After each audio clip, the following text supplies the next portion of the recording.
Hi everyone, स्वागत है एक बार फिर से आप सभी का फिक्स टारगेट 2.0 परिवार के एक और नई क्लास में। मिथिला यूनिवर्सिटी से जितने भी स्टूडेंट डिग्री पार्ट 2 का एग्जामिनेशंस देने वाले हैं और जिस स्टूडेंट का सब्सिडरी या फिर जनरल पेपर में ज्योग्राफी है, तो मेरे भाई आज के इस क्लास को बड़ी ध्यान से देखना, क्योंकि आज के इस क्लास में सब्सिडरी या फिर जनरल पेपर ज्योग्राफी के लिए मैं आपको मॉडल प्रैक्टिस सेट 2 कंप्लीट कराने वाला हूं। इससे पहले मैंने आपको मॉडल प्रैक्टिस सेट 1 कंप्लीट करा दिया है। अगर आपने क्लासेस नहीं देखा है तो डिस्क्रिप्शन में लिंक है, आज के इस क्लास के बाद उसको भी जरूर देख लीजिएगा। यहां भी आपको 35 मोस्ट इंपोर्टेंट ऑब्जेक्टिव क्वेश्चंस देखने को मिलेगा। तो चलिए हम लोग फटाफट से क्लास को स्टार्ट करेंगे। इससे पहले मेरे भाई, यदि आप चैनल पर नए हैं तो सब्सक्राइब जरूर कर लीजिएगा। वीडियो को एक प्यारा सा लाइक करके अपने सभी दोस्तों को भी जरूर शेयर कीजिएगा और अंत में एक प्यारा सा कॉमेंट करके बताइएगा कि आपको क्लासेस कैसी लगी। आइए बढ़ते हैं। देखो, प्रैक्टिस सेट 1 में मैंने आपको 35 क्वेश्चन कंप्लीट करा दिया था। आज हम लोग 36 से लेकर 70 तक क्वेश्चन करने वाले हैं। कुल मिलाकर 35 क्वेश्चंस आज भी करेंगे। देखिए पहला क्वेश्चन क्या कहता है। तो आपका पहला क्वेश्चन है कि नर्मदा, सोन व महानदी जिस अपवाह का उदाहरण है वह कौन सा अपवाह है? क्या वह जालीदार अपवाह है, क्या वह अरीय अपवाह है, क्या वह आयताकार अपवाह है या फिर समांतर अपवाह है? तो आपको याद रखना है कौन कौन सी नदी की बात करी जा रही है। तो नर्मदा, सोन व महानदी जो है यह किस अपवाह का उदाहरण है? तो अरीय अपवाह का उदाहरण है। आगे क्वेश्चन देखेंगे। अगला क्वेश्चन क्या कहता है। तो देखो अगला क्वेश्चन कहता है कि कौन सी नदी समुद्र में प्रवेश करने से पहले ज्वरंद मुख से होकर बहती है? तो समुद्र में प्रवेश करने से पहले ज्वरंद मुख से होकर बहने वाली नदी कौन सी है? तो आपका महानदी हो जाता है। ठीक है, अब बात करते हैं महानदी की। तो देखिए, अगर आपसे पूछ लिया जाए कि महानदी का उद्गम स्थल क्या है, यानी कि महानदी जो है यह कहां से निकलती है, तो आपको याद रखना है एक पर्वत श्रेणी जिसका नाम है सिहाबा। क्या नाम है? सिहाबा पर्वत श्रेणी से निकलने वाली नदी अगर आपसे पूछ लिया जाए तो क्या कहोगे? महानदी है। आगे बढ़ेंगे। अगला क्वेश्चन देखिएगा। अगला नंबर क्वेश्चन कहता है कि वह नदी जिसका उद्गम मानसरोवर झील के निकट राक्षस ताल से होता है वह कौन सी नदी है? तो सिंपली आपको याद रखना है राक्षस ताल से निकलने वाली नदी जो है आपका सतलज नदी है। कौन सा नदी है? सतलज नदी। बात करते हैं देखिए चिनाब नदी की। तो चिनाब नदी जो है यह कहां पर है? तो मेरे भाई जम्मू कश्मीर से निकलती है। कहां से? जम्मू कश्मीर से होकर बहती है ये चिनाब नदी। वहीं पर झेलम नदी की बात करें, झेलम नदी पर कौन सा बांध स्थित है आपसे पूछ लिया जाए तो देखिए यहां पर पूछ लिया जा सकता है कि उड़ी बांध जो है, उड़ी बांध किस नदी पर है? तो आपको बताना है झेलम नदी पर। ठीक है,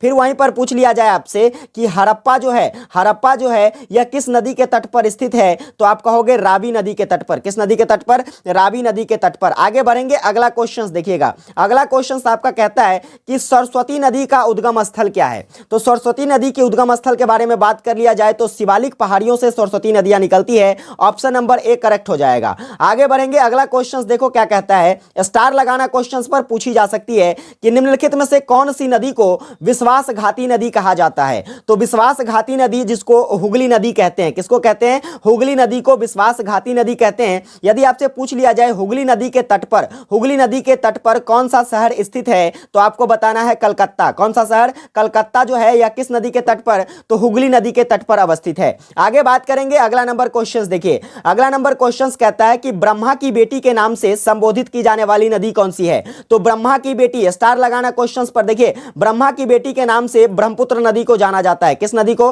ब्रह्मपुत्र नदी को ब्रह्मा की बेटी के नाम से जाना जाता है। आगे बात करेंगे। अगला नंबर क्वेश्चंस देखिएगा। क्वेश्चन है कि भारत के जिस पशुधन प्रदेश में भेड़ बकरी पालन मुख्य उद्योग है वह कौन सा क्षेत्र है? क्या कहते हैं क्वेश्चन कि भारत के जिस पशुधन प्रदेश में, तो वह कौन सा पशुधन प्रदेश है? तो सिंपली आपको याद रखना है हिमालय पर्वतीय क्षेत्र है, जहां पर क्या होता है तो भेड़ और बकरी पालन जो है यहां का मुख्य उद्योग माना जाता है। आगे बढ़ेंगे। अगला नंबर क्वेश्चन देखना। अगला नंबर क्वेश्चन है आपका कि भारत में सबसे अधिक ऊन पैदा करने वाला राज्य, स्टार लगाइए, सबसे अधिक ऊन पैदा करने वाला राज्य जो है मेरे भाई वह कौन सा है? तो आपका राजस्थान है। वहीं पर बात करेंगे। अगला क्वेश्चन क्या कहता है देखो। तो अगला क्वेश्चन आपका कहता है मरुस्थल का जहाज, स्टार लगाना क्वेश्चन कई बार पेपर में आया है। मरुस्थल के जहाज के बारे में पूछ लिया जाए तो मरुस्थल का जहाज किसको कहते हैं? ऊंट को कहा जाता है। नेक्स्ट क्वेश्चन देखेंगे। अगला नंबर क्वेश्चन कहता है कि भारत के आर्थिक जीवन की धुरी किसे कहा गया है? तो भारत के आर्थिक जीवन की धुरी की अगर बात कर लिया जाए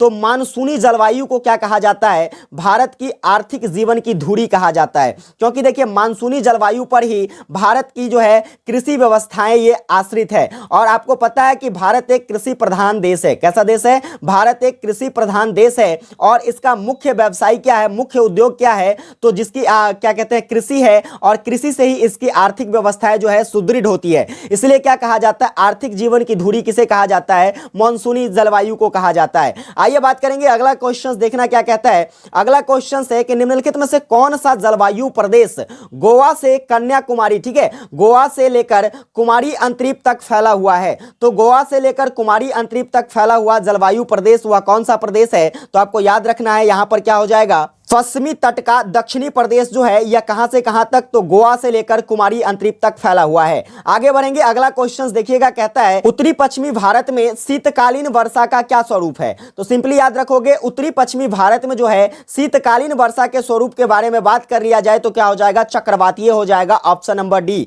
आगे देखेंगे अगला क्वेश्चन क्या कहता है। तो अगला क्वेश्चन कहता है कि भारत के किस प्रांत में काल वैसाखी तूफान आता है? लगा लो स्टार, क्वेश्चन छप सकता है। और बात करें अगर काल वैसाखी, ठीक है, काल वैसाखी तूफान की, तो सिंपली याद रखना यह पश्चिम बंगाल में आता है। कहां पर? पश्चिम बंगाल में काल वैसाखी तूफान आता है। आगे बात करेंगे अगला क्वेश्चन, देखिए कहता है क्वेश्चन कि भारत में वर्षा ऋतु का समय क्या है? तो वर्षा ऋतु की अगर बात कर लिया जाए तो यह मध्य जून से शुरू होकर मध्य दिसंबर तक चलती है। कब से कब तक? मध्य जून से लेकर मध्य दिसंबर तक आपका भारत में वर्षा ऋतु चलता है। आगे बात करेंगे, देखिए अगला क्वेश्चन 50 नंबर क्वेश्चन है कि मिट्टी ही पृथ्वी की मृतक धूल को जीवन के सातत्य से जोड़ती है। यह कथन जो है यह किसका है? तो यह कथन आपको याद रखना है, मिट्टी ही पृथ्वी को पृथ्वी की मृतक धूल को जीवन के सातत्य से जोड़ती है। यह किसके द्वारा? तो कोल के द्वारा कहा गया है। आगे बात करेंगे, देखिए अगला क्वेश्चन क्या है। तो आपका अगला क्वेश्चन, नवीन शैलों से निर्मित मिट्टियां कौन सी है?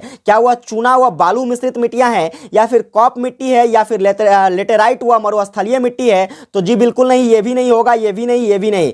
नवीनतम शैलों से जो मिट्टी है, यहां पर ऑप्शन क्या हो जाएगा? डी हो जाएगा, उपयुक्त में से कोई नहीं। आगे देखेंगे अगला क्वेश्चन क्या कहता है। तो आपका अगला क्वेश्चन है कि हिमालय पर्वत से निकलने वाली नदियों द्वारा बहाई गई मिट्टी क्या कहलाती है? तो हिमालय पर्वत से जो क्या कहते हैं, निकलने वाली नदियां हैं, उस नदियों से बहने वाली जो मिट्टी है उसे क्या कहा जाता है? तो जलोद व कॉप मिट्टी कहा जाता है। क्या कहा जाता है? जलोद व कॉप मिट्टी कहते हैं। आगे बात करेंगे अगला क्वेश्चन देखिएगा, कहता है वनस्पति के सड़ने से आई प्रदेशों में निर्मित होने वाली मिट्टी कौन है? तो वनस्पतियों के सड़ने से आई प्रदेश में आने वाली जो निर्मित मिट्टी है वह निर्मित मिट्टी क्या कहलाती है? तो आपको याद रखना है, वह पीट मिट्टी कहलाती है। आगे बात करेंगे अगला क्वेश्चन देखिएगा, कहता है अगला नंबर क्वेश्चन कि नमक की परत भूमि पर जम जाने के कारण बनने वाला बंजर क्षेत्रों को पंजाब में क्या कहा जाता है? तो देखिए नमक की परत भूमि पर जम जाने के कारण जो बंजर क्षेत्र बन जाता है वह बंजर क्षेत्र पंजाब में किसके नाम से जाना जाता है? तो वह बंजर क्षेत्र पंजाब में कल्लड़ के नाम से जाना जाता है। आगे बात करेंगे अगला नंबर क्वेश्चन देखना, अगला क्वेश्चन है आपका कि वह कौन सी मिट्टी है जिसमें ईंट के समान गुण पाए जाते हैं? तो वह कौन सी मिट्टी हो जाएगी? लेटेराइट मिट्टी में जो है ईंट के समान गुण पाया जाता है। आगे बात करेंगे अगला क्वेश्चन देखिए क्या है। तो 56 नंबर क्वेश्चन, कपास की पैदावार के लिए सबसे उपयुक्त कौन सी मिट्टी होती है? तो कपास के पैदावार यानी कि कपास के उत्पादन के लिए काली मिट्टी जो है यह सबसे उपयुक्त मानी जाती है। काली मिट्टी का दूसरा नाम, चलिए आप कमेंट करके बताइए काली मिट्टी का दूसरा नाम क्या है। आगे बढ़ेंगे अगला नंबर क्वेश्चन क्या कहता है, देखो अगला नंबर क्वेश्चन कहता है कि भारत के कुल क्षेत्रफल में वनों का क्या प्रतिशत है? तो भारत का जो कुल क्षेत्रफल है उसका 23%, कितना परसेंट? 23 यानी कि 23% जो है यह वन क्षेत्र है। आगे बात करेंगे अगला क्वेश्चन देखना, आपका अगला क्वेश्चन कहता है कि वह वन जो जलवायु की दृष्टि से महत्वपूर्ण होता है। तो जलवायु की दृष्टि से महत्वपूर्ण वन को हम लोग सुरक्षित वन कहते हैं। कौन सा वन कहते हैं? सुरक्षित वन कहते हैं। आगे देखेंगे क्वेश्चन अगला कहता है कि राज्य के क्षेत्रफल के अनुपात में भारत के जिस राज्यों में वनों का प्रतिशत सबसे अधिक मिलता है वह कौन सा राज्य है? तो देखिए वनों का सबसे अधिक प्रतिशत मात्रा कहां पर? तो सिंपली याद रखना त्रिपुरा में। कहां पर? त्रिपुरा में वनों की प्रतिशत मात्रा जो है यह अधिक है। आगे देखिए क्वेश्चन 60 नंबर क्वेश्चन कहता है, लगाना स्टार क्वेश्चन पर। देखो क्वेश्चन कहता है कि राष्ट्रीय खनिज विकास निगम लिमिटेड की स्थापना जो है यह कब होती है? तो राष्ट्रीय खनिज विकास निगम लिमिटेड की जो स्थापना है यह 1958 ईस्वी में होती है। आगे देखिए अगला क्वेश्चन क्या कहता है, तो क्वेश्चन है कि बॉक्साइट अयस्क से कौन सी धातु प्राप्त होती है? तो बात करें बॉक्साइट अयस्क से, तो देखिए यहां पर एल्युमिनियम धातु जो है यह बॉक्साइट अयस्क से प्राप्त होता है, और वैसे भी एल्युमिनियम का जो अयस्क है वह क्या है? बॉक्साइट है। आगे देखेंगे अगला क्वेश्चन क्या है, तो आपका अगला क्वेश्चन कहता है कि भारत में उपलब्ध तांबे के भंडारण की दृष्टि से कौन सा राज्य जो है यह सर्वाधिक धनी है? ठीक है, तो सर्वाधिक धनी राज्य के बारे में अगर बात कर लिया जाए किसके कारण, तो देखिए क्या कहते हैं, तांबे के भंडारण के लिए। ठीक है, तांबे के भंडारण के दृष्टिकोण से अगर बात करें तो राजस्थान जो है यह सर्वाधिक धनी माना जाता है। आगे देखिए अगला क्वेश्चन क्या कहता है, तो अगला क्वेश्चन आपका है पेट्रोलियम उत्पादक प्रमुख राज्यों कौन सा है? तो पेट्रोलियम उत्पादक जो प्रमुख राज्य है यहां पर क्या हो जाएगा? गुजरात जो है यह पेट्रोलियम उत्पादन का एक प्रमुख राज्य माना जाता है। आगे बात करेंगे अगला क्वेश्चन, देखिए अगला क्वेश्चन आपका कहता है कि निम्नलिखित में से जिस शक्ति के संसाधन को कालीहारा, ठीक है, क्या कहा जाता है? कालीहारा के नाम से जाना जाता है, वह कौन सा शक्ति संसाधन है? तो कालीहारा, देखिए काला कौन होता है यहां पर? क्या सौर शक्ति? बिल्कुल नहीं। परमाणु ऊर्जा? बिल्कुल नहीं। पेट्रोलियम? बिल्कुल नहीं। कोयला काला होता है, इसलिए इसे क्या कहा जाता है? तो कालीहारा के नाम से जाना जाता है। किसके नाम से? कालीहारा के नाम से जाना जाता है। आगे बात करेंगे अगला क्वेश्चन क्या कहता है, आधुनिक युग के आर्थिक विकास की आधारशिला क्या है? तो बात करें आधुनिक युग के आर्थिक विकास की आधारशिला की, तो सिंपली यहां पर लोहा हो जाएगा। आगे देखिएगा अगला क्वेश्चन क्या कहता है, तो अगला क्वेश्चन है आपका कि पेट्रोलियम के उत्पादक देशों में भारत का विश्व में कौन सा स्थान? लगाना स्टार। और भारत का देखिए पेट्रोलियम उत्पादन में अगर बात कर लिया जाए तो विश्व में 12वां स्थान है। कौन सा स्थान है? विश्व में 12वां स्थान पेट्रोलियम उत्पादन में भारत का है। आगे देखिए कहता है तारापुर विद्युत गृह है, तो तारापुर विद्युत गृह जो है यह परमाणु विद्युत गृह है। कैसा विद्युत गृह है? परमाणु विद्युत गृह है जो आपका तारापुर में अवस्थित है। आगे देखिए अगला क्वेश्चन कहता है, अगला क्वेश्चन है आपका कि एल्युमिनियम धातु बनाई जाती है, तो एल्युमिनियम धातु जो है यह बॉक्साइट से बनाई जाती है। आगे देखिए अगला क्वेश्चन जो कि सेकंड लास्ट क्वेश्चन होने वाला है आज के सीरीज का,